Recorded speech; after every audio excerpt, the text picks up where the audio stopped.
নমস্কার সবাইকে, আমি মন। আপনারা শুনছেন আমৃত্য ভালোবাসি তোকে, লিখেছেন সালমা চৌধুরী। পর্ব 7। মনের উপর কারো হাত নেই, মনকে আমি যা বোঝাবো আমার মন তাই বুঝবে, এই স্লোগান দিতে দিতে নিজেকে শক্ত করল মেঘ। আজকে সে ফজরের আজানের সময় উঠেছে, রাতে অ্যালার্ম দিয়ে ঘুমিয়েছিল।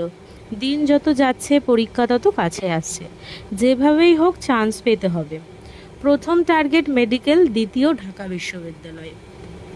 এর জন্য সবই পড়তে হচ্ছে তাকে। নামাজ পড়তে বসেছে মেঘ। 7টা থেকে 7:30 পর্যন্ত পড়াশুনো করেছে। সকালে খালি পেটে বেশিক্ষণ থাকা কষ্টকর, তাছাড়া পড়াশুনো করলে আরও বেশি খিদা পায়। গতকাল সন্ধ্যায় খেয়েছিল, সারা রাত কিছুই খায়নি, ক্ষুধায় চুচু করছে পেট। দৌড়ে নিচে গেল মেঘ। মেঘের দৌড় দেখে ভয় পেয়ে গেলেন হালিমা খান। উনিও রান্নাঘর থেকে ছুটলেন। হালিমা খান বললেন, কি হয়েছে তোর, এভাবে ছুটছিস কেন? মেঘ বললে, আমার খুব ক্ষুধা পাইছে আম্মু, তাড়াতাড়ি খেতে দাও। হালিমা খান বলল, তুই কখন উঠেছিস? মেঘ বলল, ফজরের সময় উঠেছি, তারপর পড়াশুনো করেছি, তাড়াতাড়ি খেতে দাও আমায়। হালিমা খান যেন খুশিতে গদগদ হয়ে গেলেন। ওনার মেয়ে পড়াশোনায় মনোযোগ দিচ্ছেন, সাথে খাওয়া দাওয়াতেই, এ তো প্রতিটা মায়েরই প্রধান ইচ্ছে। উনি ছুটে গেলেন রান্নাঘরে, মেঘের পছন্দের সব খাবার হাজির করলেন মেয়ের সামনে। মেঘ ক্ষুধার তাড়নায় ছটফট খাবার শেষ করে নিজের রুমে চলে গেল। আজকে তার কোচিং প্রাইভেট কিছুই নেই, সন্ধ্যায় শুধু শাওরিয়ার ভাইয়া পড়াতে আসবেন। সারাদিনের একটা রুটিন করে নিল মেঘ। টার্গেট সেট করে পড়াশুনো করলে পড়াশুনো তাড়াতাড়ি এগোয়। এদিকে 8টার পর বাড়ির সবাই খেতে বসেছে। আবির একেবারে রেডি হয়ে নেমেছে। চেয়ার টেনে বসতে বসতে নজর পড়ে সামনের চেয়ারটা ফাঁকা। নিষ্পলক তাকিয়ে কয়েক সেকেন্ড স্বাভাবিক হয়ে খাওয়া শুরু করে। ইকবাল খান জিজ্ঞাসা করলেন, মেঘ কোথায়, ওঠেনি এখনো? হালিমা খান প্রফুল্ল মেজাজে উত্তর দিলেন, ও নাকি সেই ভোরবেলা উঠেছে, পড়তে পড়তে ক্ষুধা লাগছে, তাই কিছুক্ষণ আগেই খেয়ে গেল। আলী আহমেদ খান শীতল কণ্ঠে প্রশ্ন করল, শাহরিয়ার কি গতকাল এসেছিল? হালিমা খান পুনরায় উত্তর দিলেন, গতকাল আসেনি তো ভাইজান, মেঘ অনেকক্ষণ অপেক্ষা করেছে। আলী আহমেদ খান স্বাভাবিক কণ্ঠে বললেন, হয়তো কোনো সমস্যা, আজ আসবে নিশ্চয়ই। কেউ আর কোনো কথা বলল না, চুপচাপ খাওয়াতে ব্যস্ত সকলে। কিছুক্ষণ পর খাওয়া শেষে উঠে গেলেন বাড়ির কর্তারা। বসে আছে নাকি 4 ভাই বোন। মিম আর আদি খুনসুটি করে খাওয়াতে ব্যস্ত। তানভীর হঠাৎ আবিরের দিকে তাকিয়ে বলল, ভাইয়া তোমার কি কিছু হয়েছে? আবির নড়ে চড়ে বসেছে, মুখ গোমরা করে উত্তর দিল, কিছু হয়নি। তানভীর আর কথা বাড়ায়নি, চুপচাপ নিজের খাওয়া শেষ করলো। এদিকে নিজের খাবার শেষ করে ফ্রেশ হয়ে আবিরও অফিসে চলে গেল। বাকিরাও নিজেদের কাজে ব্যস্ত হলো। সারাদিনের ব্যস্ততা শেষে সকলেই বাড়ি ফিরল না কেবল আবির। আগামী মাস থেকে আবিরের নতুন কোম্পানি শুরু হবে, সেই কাজেই ব্যস্ত সে। সারাদিন বাবার কোম্পানির কাজ সামলে সন্ধ্যার পর প্রায়ই এসে দেখতে হয় নিজের অফিসের কাজকর্ম। সাথে তার আরও 2জন বন্ধু আছে, একজন রাকিব আর একজন রাসেল। আবিরের পরেই তাদের পোস্ট। আবিরের বর্তমানে তারাই সামলাবে কোম্পানি। কয়েক বছর যাবৎ আবিরের সাথে প্ল্যান করে রেখেছিল, এটারই পূর্ণতা পেতে চলেছে। এদিকে গতকালের ন্যায় আজও পড়ার রুমে অপেক্ষা করছে মেঘ, কিন্তু শাহরিয়ার ভাইয়ার আসার কোনো খবর নাই। এই পৃথিবীতে কারোর জন্য অপেক্ষা করা হলো সবচেয়ে কষ্টের কাজ, এটা মেঘের অভিমত। তাই রেগে ফুঁসতে ফুঁসতে বড় আব্বুর কাছে দাঁড়ালো। আলী আহমেদ খান সোফায় বসে কফি খেতে খেতে টিভি দেখছিলেন। মেঘ জিজ্ঞাসু চোখে তাকালো বড় আব্বুর দিকে, তারপর আস্তে করে বললেন, ভাইয়া কি পড়াতে আসবেন না? আলী আহমেদ খানের মনোযোগ সরল টিভির দিক থেকে। এক পলক তাকালো মেঘের দিকে, তারপর পকেট থেকে ফোন বের করে ডায়াল করলেন শাহরিয়ার নাম্বারে। প্রথমবার রিসিভ হলো না, দ্বিতীয়বার রিসিভ হলো। আলী আহমেদ খান জিজ্ঞেস করলো, তুমি আসছো না কেন, পড়াবে না? শাহরিয়ার শীতল কণ্ঠে উত্তর দিল, আঙ্কেল আমার জন্য বাসাটা দূরে হয়ে যায়, সময় মেনটেন করাও একটু সমস্যা, তাই আমি আর আসতে পারবো না, সরি। আলী আহমেদ খান বললেন, তাহলে তুমি এই কথাটা প্রথম দিনই জানাতে পারতে। শাহরিয়ার গম্ভীর কণ্ঠে উত্তর দিল, একটু অসুস্থ ছিলাম আঙ্কেল, হাসপাতাল থেকে আজই ফিরেছি, আপনাকে সময় করে ফোন দিতাম আমি। আলী আহমেদ খান বলল, কি হয়েছে তোমার?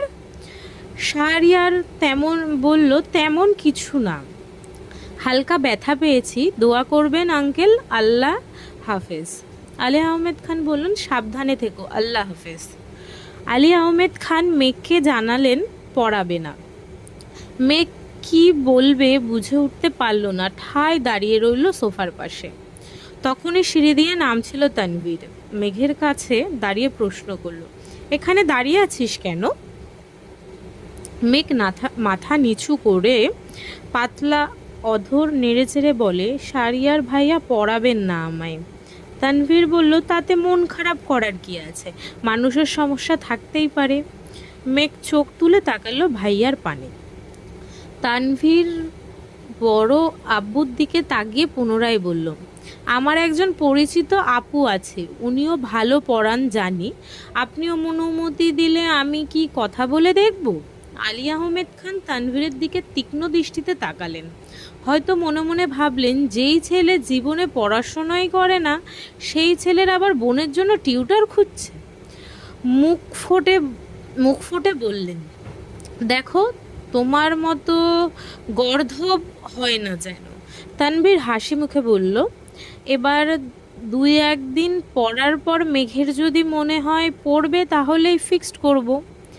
আলী আহমেদ খান এবার যেন স্বস্তি পেলেন, সহজভাবেই বলছেন, ঠিক আছে, কালকেই আসতে বলো তাহলে।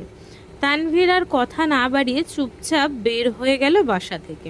মেঘও নিজের মতো বই খাতা নিয়ে রুমে চলে গেল। আজ মঙ্গলবার। মেঘ রেডি হয়ে একেবারে নিচে নামলো। ক্লাসের টাইম 30 মিনিট এগিয়ে দিয়েছে, তাই তাড়াতাড়ি যেতে হবে। খাবার টেবিলে বসে তাড়াহুড়োয় খাবার খাচ্ছে মেঘ। সামনের চেয়ার ফাঁকা, এতেই যেন মেঘের স্বস্তি কাজ করে। রবিবারের ধমক খাওয়ার পর থেকে মেঘ ইচ্ছে করেই আবির ভাইয়ের থেকে দূরে দূরে থাকতে চায়। এদিকে আবির 8টার দিকে না খেয়ে অফিসে চলে গেছেন। নিজের অফিসে কাজ শেষ করে তারপর বাবার অফিসে যাবে। মেঘও খাওয়া শেষ করে কোচিংয়ের উদ্দেশ্যে রওনা দিল। 2টায় মেঘ কোচিং থেকে এসে ফ্রেশ হয়ে খেতে বসেছে। 2 লুকমা মুখে তুললেই কারো পায়ের শব্দে ফিরে তাকায় মেঘ। আবির ভাই খাবারের টেবিলের দিকে আসছেন। মেঘ গলায় খাবার আটকে গেছে, গিলতে পারছে না মেয়েটা। কোনো রকমে পানি দিয়ে খাবারটা গিলল। এদিকে আবির বেসিন থেকে হাত ধুয়ে এসে মামুনিকে বলল খাবার দিতে। বসলো গিয়ে মেঘের বিপরীত রাখা চেয়ারটাতে। মেঘের চিকবুক নামলো গলায়, দৃষ্টি তার প্লেটের দিকে। মনে মনে আল্লাহ আল্লাহ করছে মেয়েটা। হাত পা কাঁপাকাঁপি শুরু হয়ে যাচ্ছে। 2 দিন পালিয়ে থেকেও লাভ হলো না। বারবার কানে বাজছে রবিবারের সেই কথাটা, এমন থাপ্পড় দিব যার দাগ 1 মাসও যাবে না। কে চায় স্বেচ্ছায় মার খেতে? কোনো রকমে খেয়ে সরে পড়লেই বাঁচে সে। খাওয়ার গতি বাড়ালো, নাকে মুখে খাবার ঢুকাচ্ছে মেঘ। আবির তীক্ষ্ণ দৃষ্টিতে তাকালো মেঘের দিকে, গম্ভীর গলায় কপাল কুঁচকে বলল, কি হয়েছে তোর? মেঘের নিঃশ্বাস আটকে আছে, গলা শুকিয়ে কাঠ, সারা শরীরের কম্পনের মাত্রা তীব্র হলো। এর জন্য কথা বের হচ্ছে না মুখ দিয়ে, কিন্তু আজ তাকে বলতে হবে, হিটলারের মুখোমুখি হতে হবে তাকে। নিজেকে নিজে সাহস দিল। মেঘের সরল স্বীকারোক্তি, কিছু হয়নি আমার। আবির কিছু বলতে গিয়েও গিলে ফেলল কথাটা। এর মধ্যে হালিমা খান আবিরের খাবার নিয়ে এসেছেন। আবির খাওয়ায় মনোযোগ দিলেন। হালিমা খান আবিরের উদ্দেশ্যে করে বললেন, সকালে কিছু খেয়েছিলি বাবা? আবির গুরুভার কণ্ঠে উত্তর দিল, খাইনি। হালিমা খান কিছুটা চিন্তিত কণ্ঠে বললেন, সকালে খেয়ে গেলেই পারতিস, একটু দেরি হলে না হয় হতো। আবির কোনো উত্তর দিল না। মেঘ মনে মনে ভাবছে, আমায় যে লোক হুমকি দেয় ঠিক মতো খেতে হবে, সে নিজেই যখন না খেয়ে থাকে তখন তাকে কেন কেউ ধমক দেয় না? সব দোষ এই মেঘেরই। থাকবেই না এই বাড়িতে। উঠতে যাই টেবিল থেকে, তৎক্ষণাৎ চোখ পড়ে আবির ভাইয়ের দিকে। আবির মাথা নিচু করে খাচ্ছে। এখন উঠতে গেলে নিশ্চয়ই ধমক দিয়ে আবার বসাবেন, কে জানে আবার থাপ্পড়ি মারেন কিনা। এসব ভেবে মেঘ আবার বসে দ্রুতগতিতে খাওয়া শুরু করে। আবির ভাই রাগে এক প্রকাশ চিৎকার দিয়ে উঠলেন, একটা থাপ্পড় দিব তোকে, এভাবে খাচ্ছিস কেন? মেঘ থমকে গেল। ধমক খেয়ে চোখ টলমল করছে তার। মুখের ভাতগুলো কোনো রকমে গিলল। মনে মনে ভাবল, আমাকে থাপ্পড় দেওয়ার এত ইচ্ছে আপনার? আবিরের থাপ্পড়ের ভয়ে 2 দিন যাবৎ খাবার টেবিলে সবার সাথে খায় না মেয়েটা। কে জানতো এই দুপুরবেলা আবির ভাই অফিস থেকে বাসায় চলে আসবে। জানলে হয়তো আগে খেয়ে নিত, না হয় আবির ভাই আর খাওয়ার পর খেতে আসতো। কেন এই মানুষটা তার সামনে আসে, কেনই বা এত রাগ দেখায়, ভেবে পায় না মেঘ। হঠাৎ মনে পড়ে যায় ঘুম থেকে উঠে বলা স্লোগানটা, মনের উপর কারো হাত নেই। মেঘ ভয় পাবে না আবিরকে। তারপর স্বাভাবিকভাবে প্লেটের ভাতগুলো শেষ করে হাত ধুয়ে সিঁড়ি দিয়ে যেতে নেয়। সোফার কাছে পর্যন্ত যেতেই মিম আর আদি দৌড়ে এসে জাপটে ধরে মেঘকে। আকস্মিক ঘটনায় কিছুটা ঘাবড়ে গেল মেঘ। তারপর স্বাভাবিক কণ্ঠে বলল, কি হয়েছে তোদের? মিম ফিস করে মেঘকে বলল, আপু প্লিজ আবির ভাইকে বলো না আমাদের নিয়ে বাইকে ঘুরতে। কখনোই বাইকে উঠিনি, প্লিজ বলবা। মেঘ কোনো কিছু না ভেবেই বলল, আমি বলতে পারবো না। আদি বলল, প্লিজ প্লিজ প্লিজ আপু, আমরা বলার সাহস পাচ্ছি না, প্লিজ তুমি একটু বলো না প্লিজ। মেঘ আবারও গম্ভীর কণ্ঠে জবাব দিল, আমি পারবো না বলতে। তোদের ঘুরতে ইচ্ছে করে তোরা বল। মেঘ মনে মনে ভাবছে, তোরাই সুখে আছিস, আমাকে তো উঠতে বসতে মারার হুমকি দিচ্ছে। আমি এবার এটা বললে নিশ্চয়ই এক্ষুনি খাবো থাপ্পড়টা। আবিরের খাওয়া শেষ। এদিকে আসতে দেখে মেঘ চাইলো সে তাড়াতাড়ি রুমে চলে যাবে, কিন্তু আদি আর মিম আরও করুণ স্বরে বলছে, প্লিজ তুমি বলো না। আবির মেঘ রেগে কটমট করে বলে, আমি বললাম তো পারবো না। মিম আর আদি যেন চুপসে গেল। মেঘ আর এক মুহূর্তে দাঁড়ালো না, সিঁড়ি দিয়ে ওঠায় ব্যস্ত। আবির বিষয়টা লক্ষ্য করেছে। আবির আদিকে জিজ্ঞেস করে, কাকে কি বলতে বলছিস ওকে? মিম শ্বাস টেনে সাহস নিয়ে বলল, ভাইয়া আমাদের আপনার বাইকে নিয়ে ঘোরাবেন প্লিজ। মেঘ সিঁড়িতে উঠতে উঠতে ফিসফিস করে বলছে, হিটলার নেবে বাইকে তোদের? সেগুড়ে বালি। আবির কণ্ঠ 3 গুণ ভারী করে উত্তর দিল, আমার বাইকে কাউকে উঠাবো না। কিছুদিন পর তানভীরকে বাইক কিনে দেব, তখনও তোদের নিয়ে ঘুরবে। আদি আকস্মাৎ প্রশ্ন করে বসল, তুমি তানভীর ভাইয়াকে নিয়ে ঘোরো না? আবির এবার স্বাভাবিক কণ্ঠেই বলল, এখনও তানভীর আমার বাইকে ওঠেনি, তবে ভবিষ্যতে উঠতে পারে। ওর সাথে তোদের কি সম্পর্ক? মিম আর আদি বোবা হয়ে রইল। মেঘের কথা ফুলে যাওয়াতে নিজেকে নিয়ে গর্ব করতে করতে রুমের দিকে যাচ্ছে আর ভাবছে, 2 ভাইয়ের গলায় গলায় সম্পর্ক, অথচ বাইকে ওঠার পারমিশন দেয়নি। ছি! সহসা অভিব্যক্তি পাল্টালো মুখের। বিড়বিড় করে বলল, হিটলারের থেকে ভালো আর কি আশা করা যায়। রুমে গিয়ে সোজা শুয়ে পড়ল মেঘ। ফোনটা হাতে নিল। এই 2-3 দিন একবারের জন্য ফেসবুকে ঢোকেনি সে। মন খারাপ কাটাতে ঢুকলো ফেসবুকে। কিছুক্ষণ ঘোরাঘুরির পর একটা পোস্ট সামনে আসছে। একদিন আগে আবির ভাই ফেসবুকে একটা অসম্ভব সুন্দর ছবি আপলোড দিয়েছেন, সাথে ছোট করে ক্যাপশন লিখেছেন, শূন্যতা আমায় ঘিরে আছে আর আমি ঘিরে আছি মোহে। মেঘ ছবিটা দেখে যতটা খুশি হলো তার থেকে বেশি চিন্তিত হলো ক্যাপশানে কি বুঝিয়েছেন উনি তা ভাবতে। সে ক্যাপশন বোঝার চেষ্টায় মগ্ন হলো। উনি কি তাহলে সত্যি কারোর সাথে রিলেশনে আছেন? তৎক্ষণাৎ উত্তর আসলো মনের ভেতর থেকে, উনি প্রেম করলে তোর কি? তোর যে উঠতে বসতে থাপ্পড় দেওয়ার ভয় দেখায়, তোর লজ্জা করে না এই হিটলারকে নিয়ে ভাবতে? সঙ্গে সঙ্গে ডাটা অফ করে ফোন রেখে দিল মেঘ। সত্যিই তো, সে তো আবির ভাইয়ের উপর রেগে আছে, তাহলে আবার আবির ভাইকে নিয়ে ভাবছে কেন? এদিকে আবির ভাই রুমে এসে 5-10 মিনিট রেস্ট নিয়ে নিজের ল্যাপটপ আর কিছুক্ষণ কাগজপত্র নিয়ে বেরিয়ে পড়েছে। সন্ধ্যায় মেঘের নতুন টিউটর এসেছে। বয়স অত বেশি না, ঢাকা বিশ্ববিদ্যালয়ে ফিজিক্স পড়াশোনা করেছেন, এবার 3য় বর্ষে আছেন। দেখতে মাশাল্লাহ অনেক সুন্দর, গোলগাল চেহারা, বোরখা পরে হিজাব পরে এসেছেন। গুছিয়ে কথা বলেন, সুন্দর করে বুঝিয়ে পড়িয়েছেন মেঘকে। মেঘ যেন পড়ার থেকেও বেশি মুগ্ধ হয়েছে ওনার কথার স্টাইলে। ওনার নাম জান্নাত।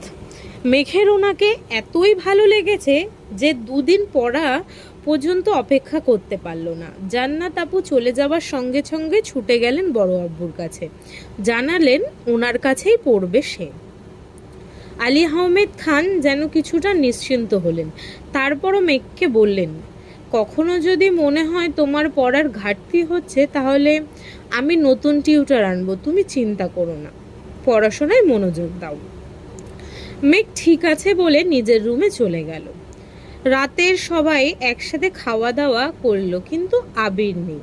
ইদানিং আবির অফিস শেষ করে নিজের নতুন অফিসে চলে যায়। ওখানে সব গোছানো, প্ল্যানিং করা এইসব নিয়ে ব্যস্ত থাকে। রাত 11টার আগে ফেরেই না, কেউ অপেক্ষাও করে না তার জন্য, কারণ আবিরের কড়া নির্দেশ, আমার জন্য কেউ অপেক্ষা করলে আমি আর ফিরবই না। সেই থেকে মা আর মামুনি শুয়ে পড়ে। আবির 11টার পরে এসে ফ্রেশ হয়ে নিজের মতো খায়। কেটে গেল আরও 2 দিন, দেখা হলো না মেঘ আর আবিরের। সকালে আবির খেতে আসলেও মেঘ আগেই খেয়ে পালায়।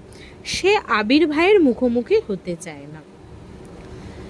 মেঘ ছোটবেলা থেকে খুব আবেগী আর জেদি, অল্পতে কান্না করা তার স্বভাব। আর কোনো বিষয়ে জেদ করলে তা সহজে কাটে না। যেমন সামান্য কয়েকটা থাপ্পড়ের জন্য আবির ভাইয়ের সাথে 9 বছরের উপরে কথা বলেনি একটিবার। আবির ভাই দেশে আসাতে মনে অন্যরকম অনুভূতি জন্মালো শুরু করেছিল সবেমাত্র, কিন্তু আবির ভাইয়ের হুমকিতে অনুভূতিগুলো চাপা পড়ে যাচ্ছে। মেঘ নিজেই যেন অনুভূতিগুলোকে মাটি চাপা দিতে ব্যস্ত। কথায় আছে, চোখের আড়াল হয়ে গেলে মনের আড়াল হতে বেশি সময় লাগে না। এর জন্য মেঘ সর্বোচ্চ চেষ্টা করছে যেন আবির ভাইয়ের সামনে না পড়ে। সবাই টেবিলে বসার আগে সে খেয়ে নিজের রুমে চলে যায়। আবির ভাই অফিসে গেলে সে কোচিংয়ের জন্য বের হয়। দুপুরে আবির ভাই থাকে না বলে একটু রিল্যাক্সে খেতে পারে। রাতেও জান্নাত আপু পড়িয়ে যায় 7টা 30 নাগাদ, তখনই খেয়ে রুমে চলে যায়। তখন তো আবির ভাই ফেরেই না, দেখা হবে কিভাবে? সেই রবিবার থেকে মেঘ পালিয়ে বেড়াচ্ছে। আজ বৃহস্পতিবার রাত। মেঘ নিজের পড়া শেষ করে শুয়ে মোবাইলটা হাতে নিয়েছে। আবির ভাইয়ের কথা খুব মনে হচ্ছে তার, তাই আবির ভাইয়ের আইডিতে ঢুকলো, কিন্তু কোনো আপডেট নেই।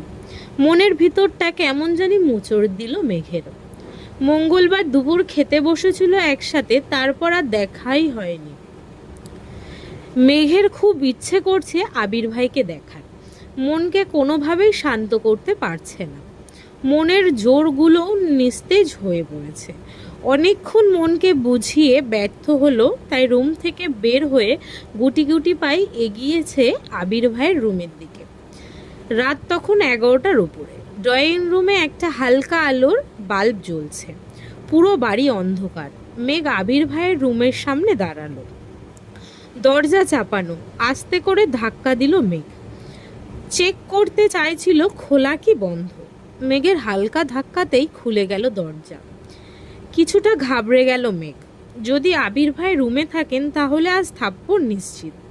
তাই দুগালে হাত দিয়ে আস্তে করে উকি দিল রুমের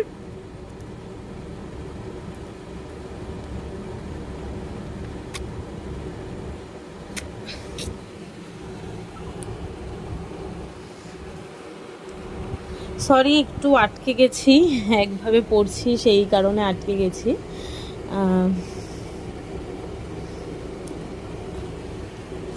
আবার শুরু করছি। মোটামুটি আলোকিত হয়ে আছে রুমটা। আবির ভাই কোথাও নেই। বিছানা টান টান করে পাতানো, টেবিলে বই খাতা কাগজপত্র এলোমেলো, সাথে একটা ল্যাপটপের আলো জ্বলছে। চেয়ারের উপর 2-3টা কাপড় এলোমেলোভাবে পড়ে আছে। ছেলেটার রুম সচরাচর যেমন হয়। মেঘ মনে মনে ভাবছে, আবির ভাই কি এখনো ফেরেনি? নিজের রুমের দিকে ফিরে এক কদম এগোতেই কানে ভেসে আসে গানের সুর। দাঁড়িয়ে পড়ল মেঘ, মনে মনে ভাবছে, গান কে গাইছে? আবির ভাই নয় তো? আবারও ঘুরে গুটি গুটি পায়ে এগিয়ে গেল সিঁড়ির কাছে। মেঘ এই জীবনে কোনোদিন সন্ধ্যার পর ছাদে যায়নি। সবাই গেলেও যায় না, ওর ভয় লাগে। সন্ধ্যাবেলা নাকি ছাদে তানারা ঘুরে বেড়ায়। সারা রাত ছাদেই থাকেন, এ ভয়ে ছাদে পা বাড়ায় না। সিঁড়ি নিচে থমকে দাঁড়ালো মেঘ। এই গান কি তেনারা গাইছেন আমাকে আকৃষ্ট করে নেওয়ার জন্য? যাবে কি যাবে না এটাই ভাবছে মেঘ। বুকে সাহস নিয়ে 2 কদম এগিয়েছে মেঘ। একটু উকি দিয়ে দেখলো দিকে ছাদের গেট খোলা। একটু দেখে মনে সাহস পেল মেয়েটা। তানারা গান গাইলে গেট খোলার কি দরকার? তারপরও আল্লাহ আল্লাহ করে এগোচ্ছে মেঘ। গেটের কাছে এসে বুকে হাত রেখে উকি দিল ছাদের দিকে।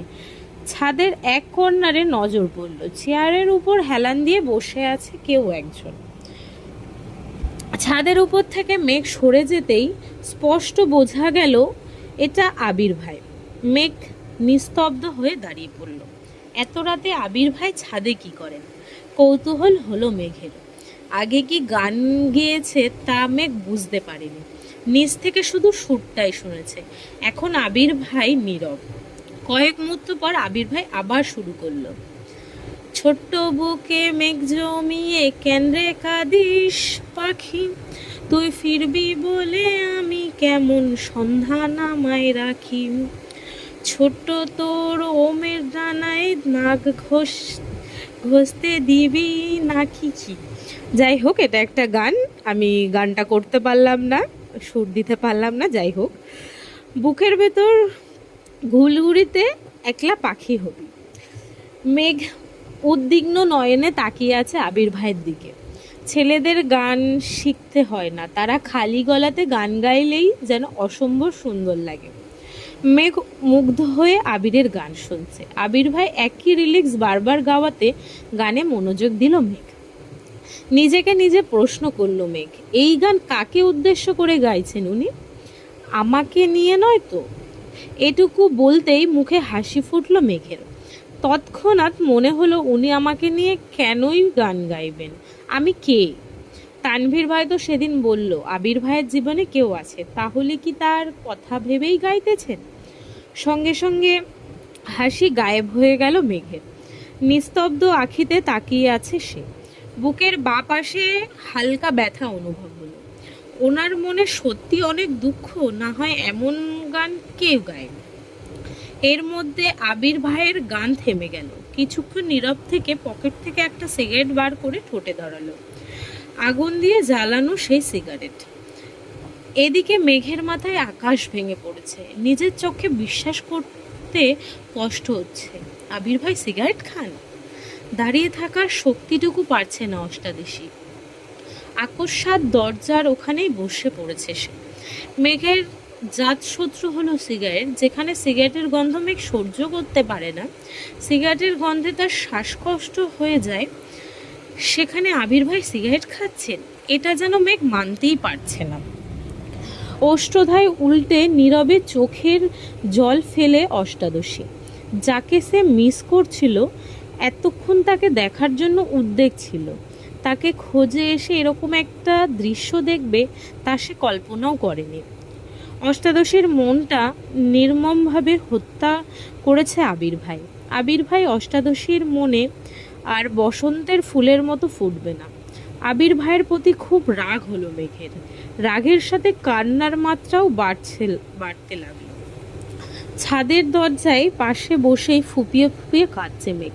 নিজেকে সান্ত্বনা দেওয়ার কোনো ভাষাই খুঁজে পাচ্ছে না অষ্টাদশী। আচমকা আবির ভাই হাজির হলো মেঘের সামনে। মেঘ তখনও কান্নায় ব্যস্ত। আবির গভীর কণ্ঠে শুধালো, এখানে কি করছিস? আজকের পর্ব এই অবধি। আশা করছি সবাই ভালো লাগছে। আজকে আমি একটু মাঝখানে আটকে গেছিলাম, তার জন্য দুঃখিত। অ্যাকচুয়ালি একভাবে পড়ছিলাম তো, সেই জন্য একটু আটকে গেছিলাম। আর এখন রাতও অনেক হয়ে গেছে, তো ভুল হয়েছে, তোমরা একটু মানিয়ে নিও। আবার নতুন পর্ব কালকে পেয়ে যাবে। ধন্যবাদ সবাইকে, আজ আসছি।